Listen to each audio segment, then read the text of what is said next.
Okay, we're recording. Maybe, sort of. Yeah. This is what I love about the mud here in Sholo. Now this stuff right now isn't too bad, but it's of the consistency and stickiness that every time you step, your foot gets heavier.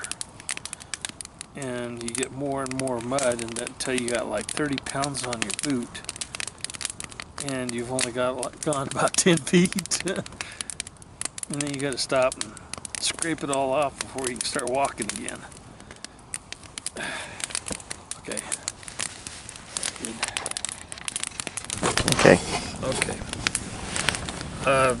One of the things about the hot zone, the search area, the hot zone, is there are hunters that hunt that area.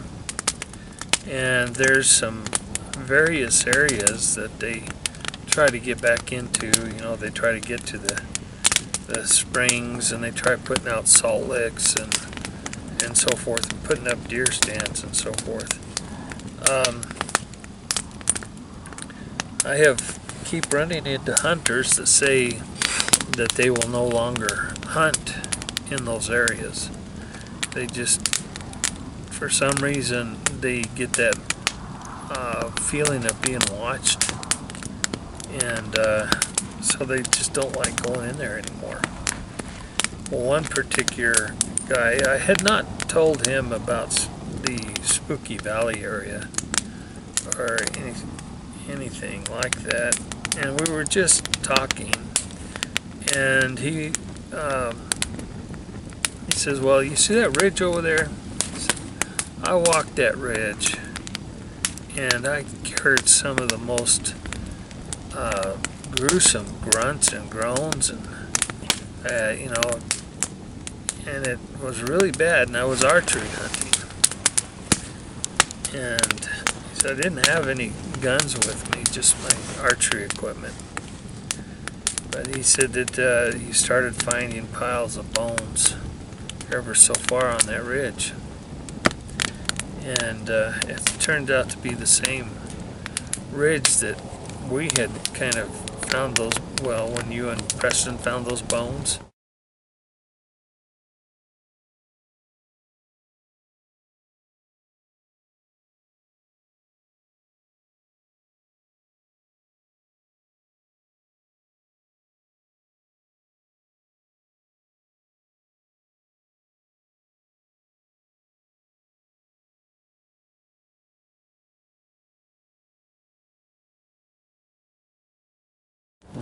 It's the same ridge, and so I guess the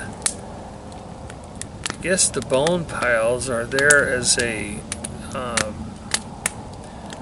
taboo symbol, or a do not come here symbol, because it basically wards off not only other animals and stuff like that, but it seems to ward off people and hunters. Another hunter that I was talking to told me about the 5 bears that walked uprightly. They didn't go around on all 4s, and I don't know why he insisted on calling them bears, but you know, bears don't walk on their hind legs, you know, through the forest. They will short distances and so forth, but not across the meadow. They don't go down for a drink of water and then go right back up on their hind feet again and walk uprightly. That's not just what they do. Most of the time, bears stand up on their hind legs to get a better visual look, and to be able to catch the smell on the air a little bit better. So it's kind of interesting, because we don't have in Arizona, we don't have any grizzlies anymore. At least not that anybody knows about. And the bears that we do have, there are some brown bears, and most of them are black bears. And most of the bears now are congregating around the smaller towns. up here, and they really love to raid the garbage and the dumps and so forth. So, as in the hot zone, it's kind of funny because I've only found one set of footprints, bear footprints. The rest of the footprints that I have found are more human-like. Some of them are huge, some of them are not so huge. Some of them are just little teeny things about that long. And it's, everybody keeps telling me, oh, it's a bear, you've seen bears, you saw a bear cub, whatever. Where's the prints?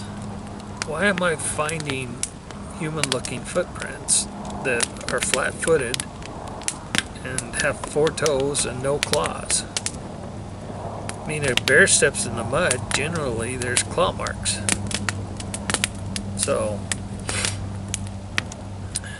the area that I found the bear footprint was a long ways away from where I've had my sightings.